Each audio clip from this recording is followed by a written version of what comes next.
Antes de apresentar o assunto, gostaria de lhe dirigir uma pergunta. Quem você pensa que é um enganador? Quando eu faço essa pergunta, eu sei que você já deve ter resposta, sabe por quê? Porque depende de quem faz a pergunta e quem está respondendo a mesma. Isso é verdade, não? Eu estava na República Tcheca em 2008. Nós tínhamos uma campanha evangelística juntamente com um grande amigo, o irmão John Bear, Dr. Bear. Nós nunca tínhamos tido uma campanha evangelística realizada pela Igreja Adventista Sétimo Dia Movimento de Reforma em Praga, uma das cidades mais históricas da Europa.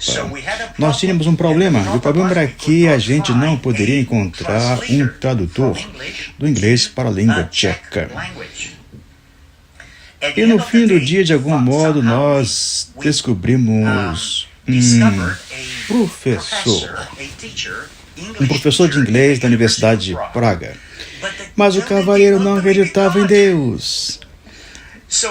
Ele conhecia a língua, ele conhecia a língua básica de negócios, a língua educacional, mas ele não tinha vocabulário religioso para traduzir. Ele nunca tinha visto uma Bíblia na sua vida.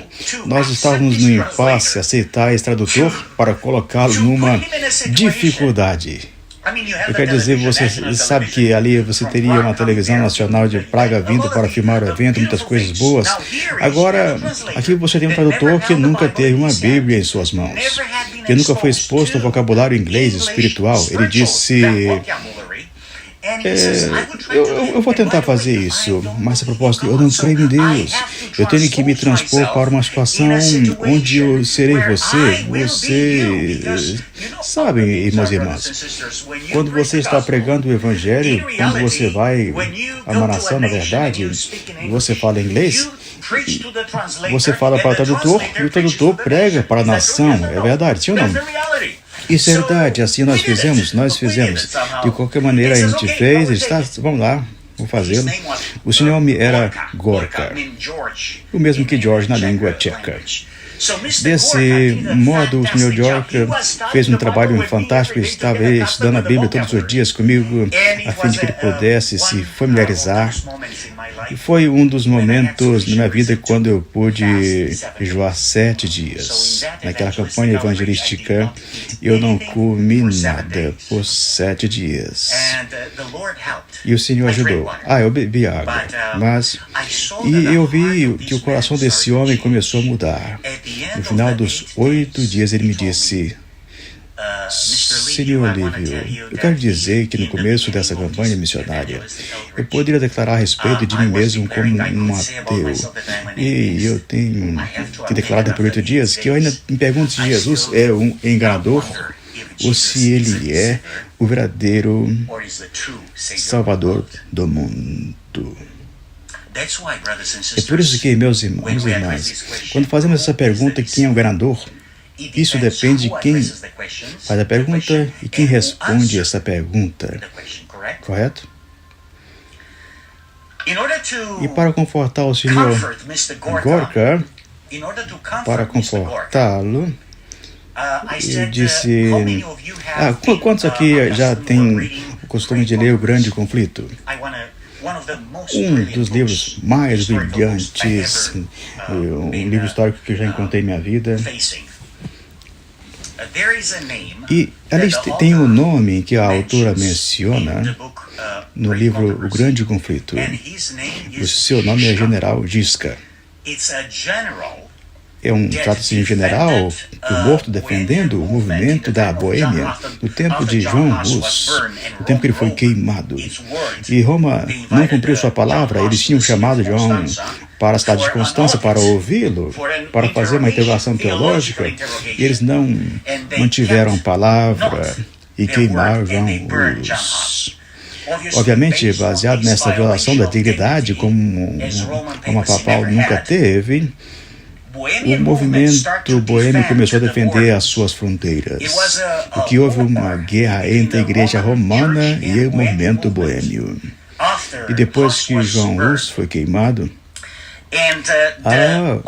e a autora do livro O Grande Conflito diz que Giska, o general Giska, foi instruído, foi protegido quer dizer protegido pelos anjos do Senhor contra o papado.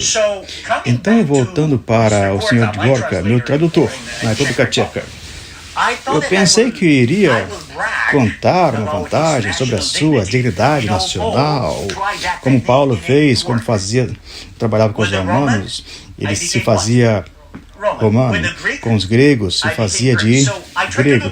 E eu tentei fazer o mesmo com o Mr. Gorka.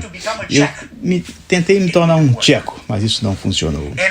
Eu perguntei ao Sr. Gorka, o senhor conhece Giska? Você tem um grande general aqui no país. Eu tentei me relacionar com ele na sua cultura. Mas quando eu pronunciei Giska, que é muito louvado num grande conflito, o Sr. Joshua, o meu tradutor, mudou seu rosto e disse: Giska foi um ladrão, um criminoso, um enganador de nossa nação.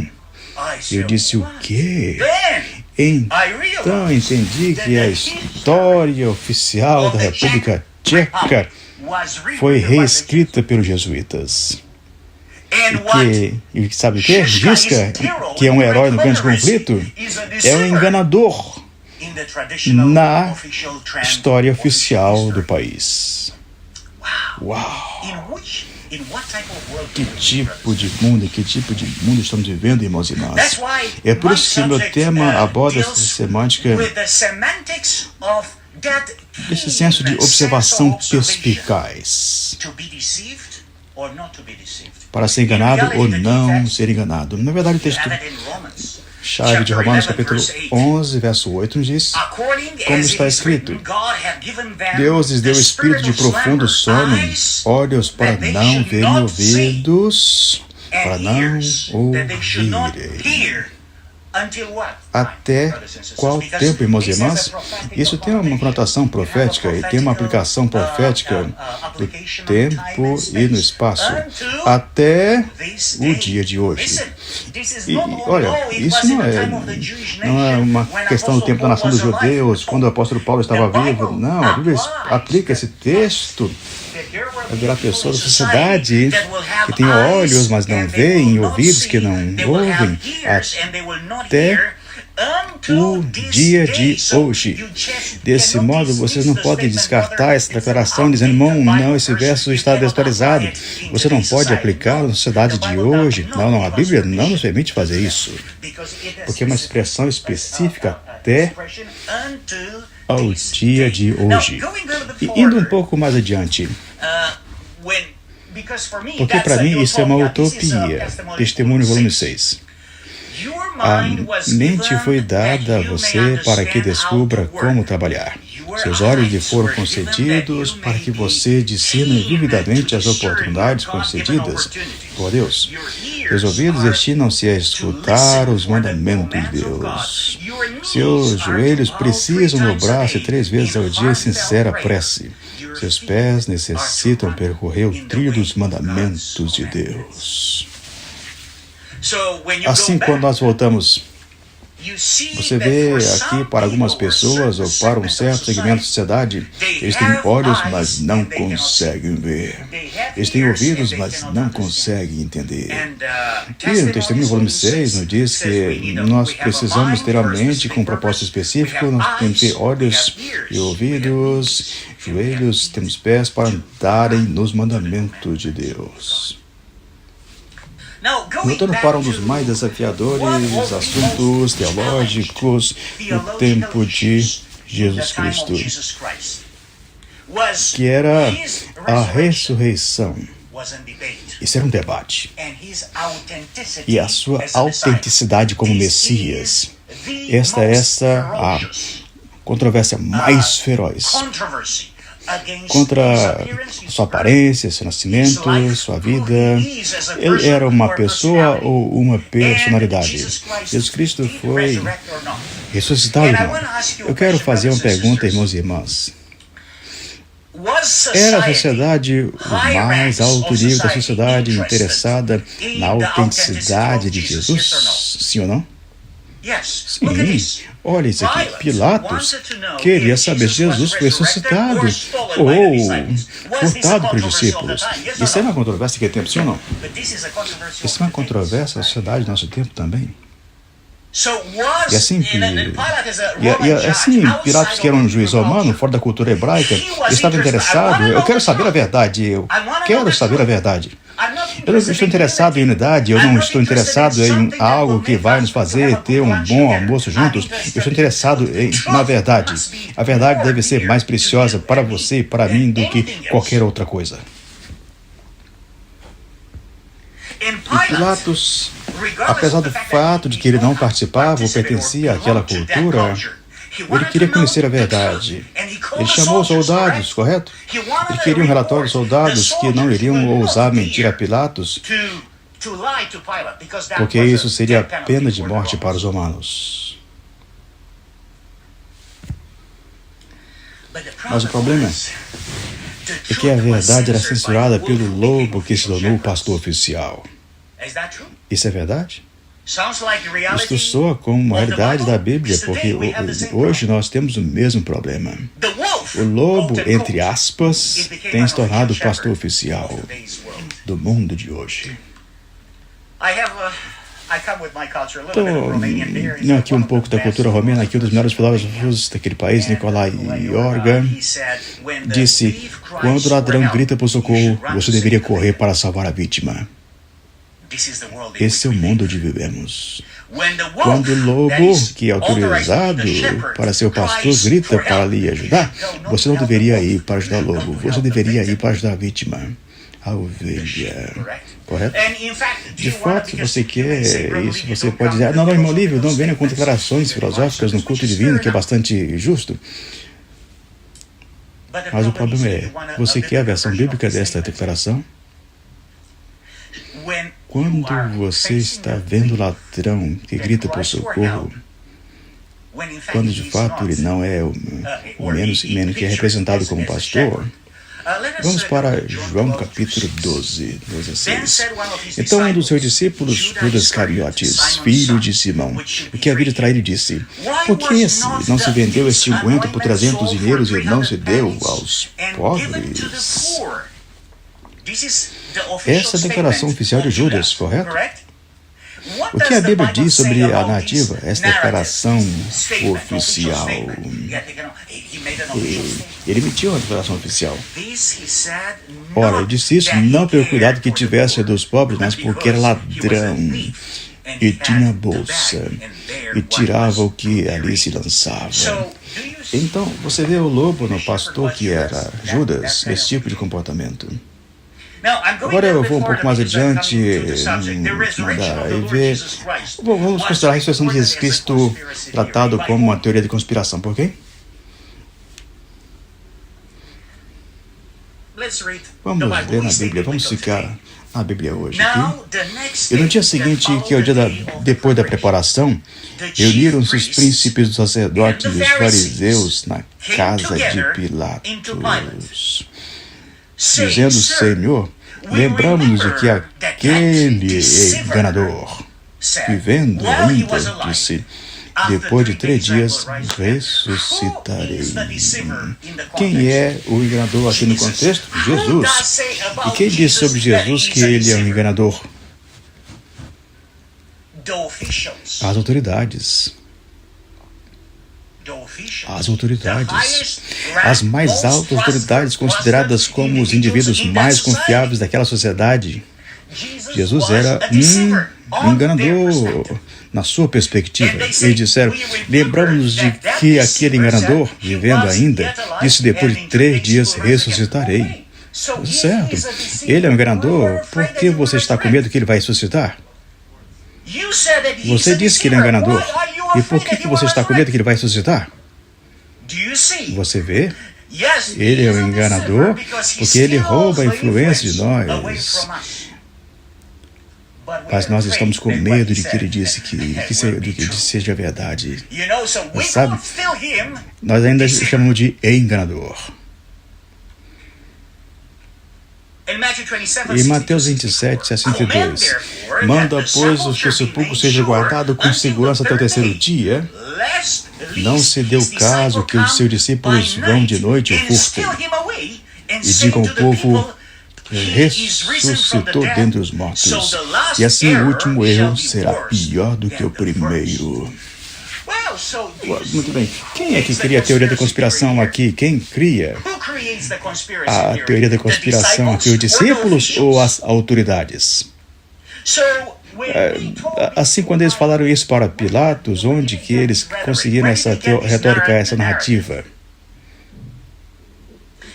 O que essa é uma invenção deles. Eles disseram isso para que o povo dizendo que ele ressuscitou entre os mortos, e assim o último erro será pior do que o primeiro.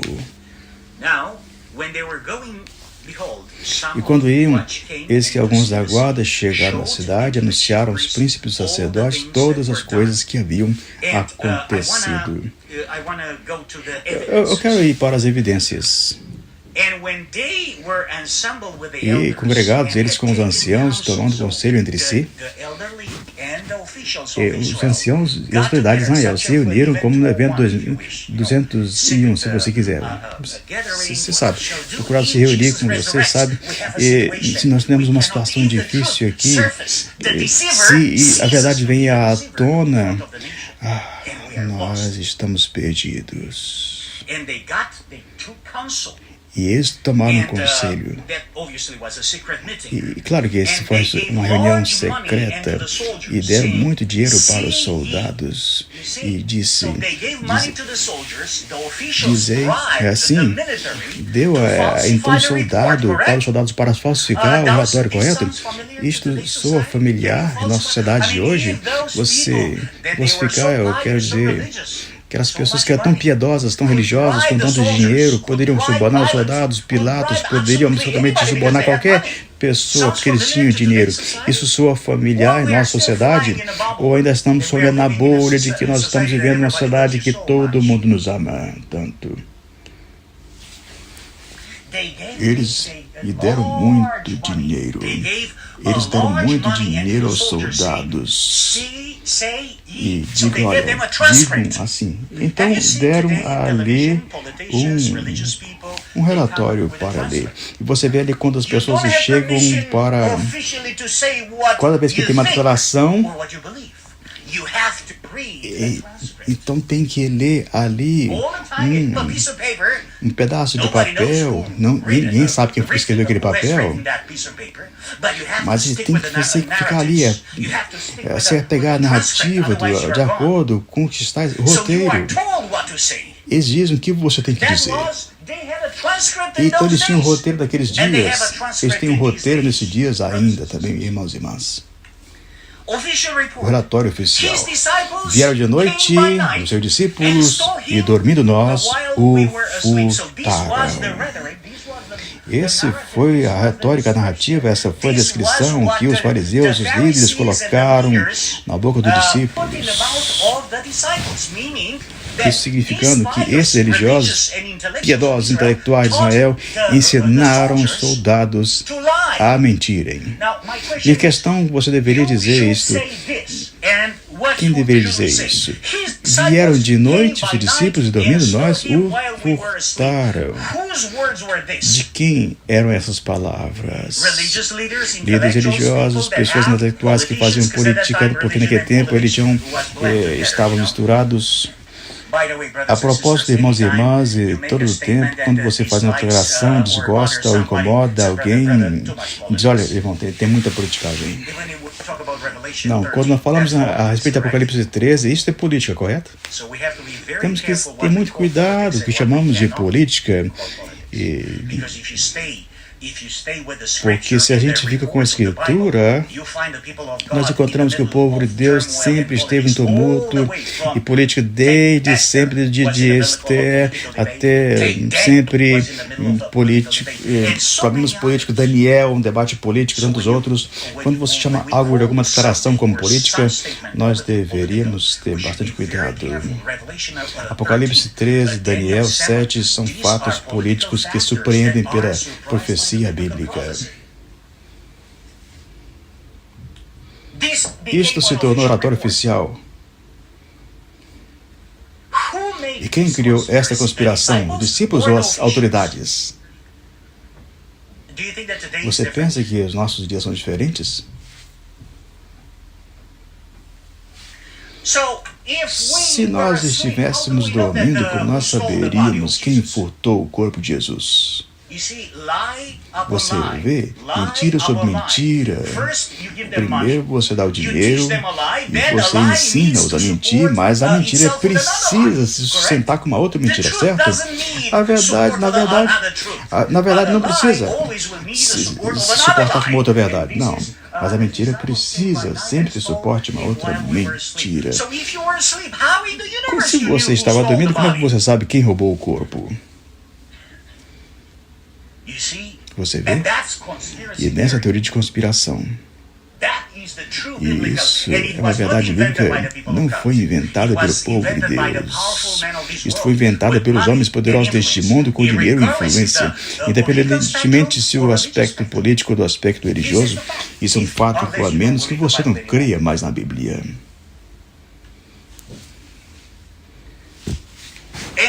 E se isso chegar a ser ouvido pelos presidentes, nós o persuadiremos e vos poremos em segurança.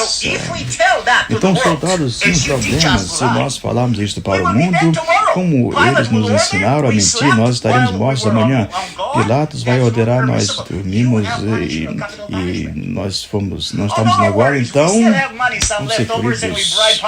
não se preocupe, a gente vai comprar Pilatos também, tem algum dinheiro de sobra ainda. Os soldados tinham a preocupação, certo? Nós gostamos de dinheiro, mas o problema é que se falarmos o segredo, e se as coisas não estiverem exatas, seremos decapitados. Desse modo, eles encontraram uma solução. Não se preocupem, nós vamos à justiça. Quem era Pilatos? A justiça. Desse modo, eles trouxeram assunto para a justiça. E recebendo o dinheiro, fizeram como estavam instruídos. Os soldados romanos levaram a mensagem que era um relatório falsificado, fora do contexto, estava tudo errado e falso, uma mentira, e eles pegaram o roteiro e apresentaram para o mundo. E foi divulgado esse dito entre os judeus até o dia de hoje. Você se lembra do texto-chave? Deus deu olhos para que não vejam e ouvidos para não entenderem até o dia de hoje. Então nós estamos de novo em Mateus 28, dizendo que esse dito, essa conspiração planejada pela imprensa oficial daquele tempo, foi comumente relatado entre os judeus até o dia de hoje. Quem inventou essa teoria de conspiração? Os fracos ou os fortes? Os homens mais influentes do mundo têm falsificado os relatórios, mudando a narrativa da história enquanto culpando qualquer pessoa que possa duvidar de sua integridade. A atitude oficial com respeito à ressurreição de Jesus e a atitude a respeito dele como pessoa não mudou até o dia de hoje. A visão sobre Jesus naqueles dias é a mesma visão do nosso tempo, nada mudou. De acordo com as autoridades, Jesus era um enganador.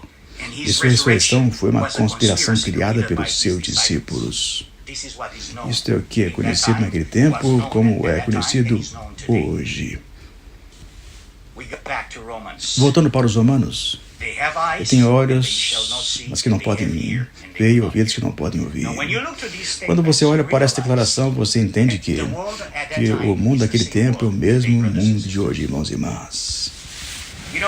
Sabe, encontrei um amigo meu, estávamos na Califórnia para uma campanha médico-missionária. Esse colega é um médico. E disse, nós temos um problema difícil no mundo. Nós temos a mentira pequena, a grande mentira e as estatísticas. Isso foi o que ele me disse. Eu preservo o seu nome porque ele não me deu autorização para revelá-lo publicamente. Mas ele vem de um dos melhores cirurgiões da nossa igreja. E, de fato, vem dessa obra maravilhosa, como mentir com estatísticas. Você sabe que eles aprenderam com os discípulos, sacerdotes, os fariseus daqueles dias. Este é um livro oficial e a propósito, você sabe que endossa isso. Uma declaração que você tem aqui, uma grande introdução para o uso de estatísticas e uma grande revisão para qualquer um que já esteja bem versado no assunto. Você sabe, irmãos e irmãs, nem todo mundo pode mentir para ser confiado, você sabe disso? Nem todo mundo pode mentir, você sabe? Eu tentei, eu vinha de uma comissão que estava na Califórnia, nós tínhamos uma reunião até 1h da manhã.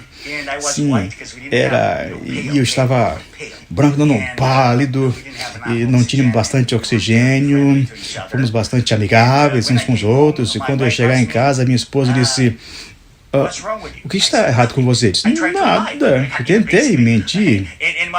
E ela disse: não, nem mesmo tente mentir comigo. Eu te conheço. Sim, eu não fui projetado para mentir. Alguém uma vez me disse, eu não sei se foi um elogio ou foi uma crítica. Eu disse: olha, sabe uma coisa que eu gosto de você? O jeito que você anda nas ruas é o mesmo jeito que você prega no púlpito. Você sabe, não muda, porque algumas pessoas têm uma duplicidade de caráter. Eu sou uma pessoa na rua e eu venho aqui diante de vocês e agora eu me revisto de uma atitude piedosa, como de Santa Maria. Ninguém é santo como eu. Irmãos, nós deveríamos ser os mesmos no púlpito e na rua também, sim ou não? Voltando aqui de volta para qualquer o ponto que eu estava aqui, nós estávamos falando sobre assim. Então minha esposa disse: olha no rosto. E quando eu olhei no espelho, é verdade, não estou bem. Ela me dirigiu apenas uma pergunta. Eu disse: sim. Então nem todo mundo nasceu para mentir. Você tem que ter a arte para fazê-lo, essa qualidade nata, entre aspas, para ser um mentiroso profissional. E você aqui vê você vê aqui o Senhor que recomenda que esse livro é uma grande revisão para qualquer um que já esteja bem versado no assunto. Irmãos e irmãs, para mentir profissionalmente, você tem que ser bem versado, você tem que ter um pouco de intelectualidade, correto? A gente não pode mentir de qualquer maneira. Quando nós vamos ao ponto, irmãos, você sabe como o mundo é destruído hoje? 4 pontos que o diabo conhece exatamente. Como fazer o povo da igreja ficar com medo uns dos outros. Número 1, desinformação. Desestabilização. Desintegração. E, finalmente, destruição. Estes são os métodos que são usados hoje para chamar a ressurreição de Cristo de uma teoria de conspiração. Em vez de chamar de Salvador, chama de enganador. No final do dia, ninguém pode te obrigar a respeito do que você crê, isso é sua escolha. Mas o diabo tem esses métodos na sociedade. Primeiro, ele produz a desinformação para confundir o mundo, desestabilizar a sociedade, para desintegrar a sociedade. Então ele vai destruir a nação e a cultura do mundo. Dizei: vieram de noite seus discípulos e dormindo nós o furtaram. O que é isso, irmão? Desinformação, desestabilização, desintegração e destruição do cristianismo. Eu tenho algumas declarações da cruz. Como a sociedade reage quando Jesus está na cruz? E o povo estava olhando, sem reação. E também os príncipes zombavam dele, dizendo: os outros salva-se a si mesmo, se este é o Cristo, o escolhido de Deus. E também os soldados escarneciam, chegando-se a ele e apresentando-lhe vinagre. E um dos malfeitores que estavam pendurados blasfemava dele, dizendo: se tu és o Cristo, salva-te a ti mesmo e a nós. Irmãos, todos esses 4 espécies de seres humanos declararam que Jesus era um um enganador, e que a sua ressurreição seria uma teoria de conspiração. Apenas um único homem, outro, contra 4. Respondendo, porém, o outro repreendiu, dizendo: tu nem ainda temes a Deus, estando na mesma condenação? E desse modo que nós temos aqui, o povo era absolutamente hipnotizado pela mentira que foi espalhada ao redor. Nenhuma posição, nenhuma atitude, absolutamente. E os líderes estavam zombando, eles tinham a mesma poesia. Os soldados seguiam os líderes. E um dos malfeitores zombava Jesus. Sim, zombava Jesus. Apenas um que aceitava Jesus como Salvador e não como enganador. E a sua ressurreição não como uma teoria de conspiração, mas como um fato, algo real para o cristianismo. Sério, meu apelo hoje para que você faça parte da minoria. Não se apresse para seguir a multidão. Hoje, isso não é seguro, meus irmãos e irmãs. Todo mundo acredita assim, vamos também acreditar. Também desse modo. Não, isso não é seguro. A maioria não é a indicação de que você está do lado da verdade. A palavra de Deus é a única segurança. O outro foi encontrar a narrativa oficial. 20 motivos para acreditar que Jesus foi ressuscitado. 20 motivos para crer que a Bíblia é verdadeira. 2 Timóteo, capítulo 3, 1-6. Sabe, porém, isto, que nos últimos dias sobrevirão tempos trabalhosos. Isso é uma teoria de conspiração? Isso é verdade? Porque haverá homens amantes de si mesmos, avarentos, presunçosos, soberbos, blasfemos, desobedientes a pais e mães, ingratos, profanos, sem afeto natural, irreconciliáveis, caluniadores, incontinentes, cruéis, sem amor para com os bons, traidores, obstinados, orgulhosos, mais amigos de deleite do que amigos de Deus. E a lista continua, tendo aparência de piedade, mas seguindo a eficácia dela. Destes afaste-se, porque e assim por diante. Isso é uma teoria da conspiração ou uma realidade? Se você afirma isso publicamente como sendo a realidade da sociedade de hoje, você será considerado como xenofóbico, vagabundo sexual, racista, outros nomes que eles têm. É uma lista longa. E tudo que está lá no final, isso, você é contra isso, contra aquilo, escritos pelo apóstolo Paulo a Timóteo. Algumas conclusões, grande conflito. Todo mundo ama as emoções, sentimentos, romances. Olha o que o diabo faz com sentimentos e emoções. Muitos são os meios que Satanás opera pela influência humana, a fim de lançar os seus cativos. Olha isso aqui. Atrai a si multidões, ligando-as, como? Pelos laços da afeição aos que são inimigos.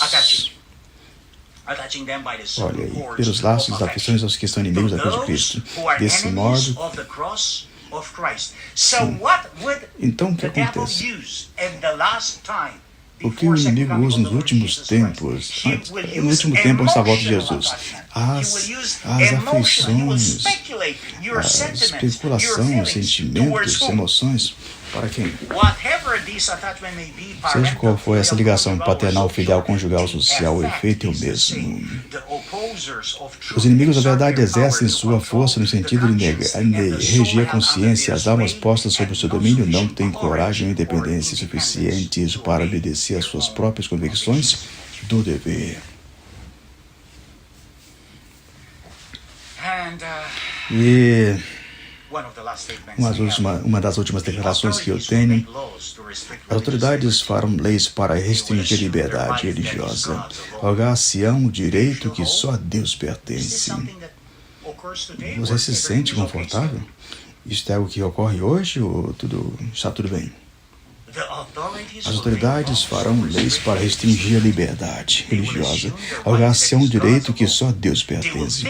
Pensarão que podem forçar a consciência, que só Deus deve agir. Mesmo agora estão começando. E isto era nos anos 1900. 1900. E sim.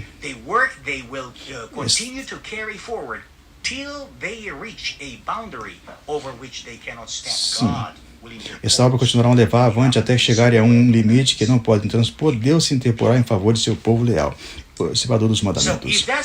Esta é uma realidade, irmão.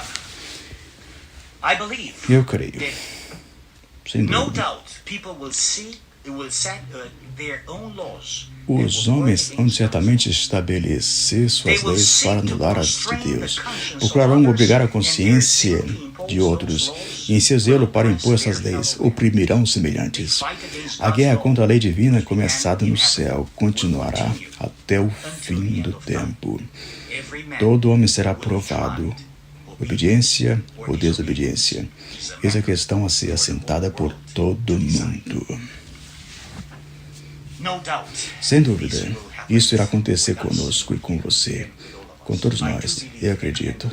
No final desse tema, Jesus é o enganador ou é o Salvador do mundo? É para nós decidirmos. Eu amo meu querido Senhor Jesus Cristo e eu também dou graças a Ele por estarmos vivos. Sua ressurreição é verdadeira. Em 1 Coríntios 15, o apóstolo Paulo diz: e todos nós seremos transformados num abrir e fechar de olhos, desse corpo mortal para algo único que Jesus fará por nós. Paulo disse: se Jesus não ressuscitou, então não tem propósito para a vida. Porque almoçamos daqui a 15 minutos? Não, tudo em vão.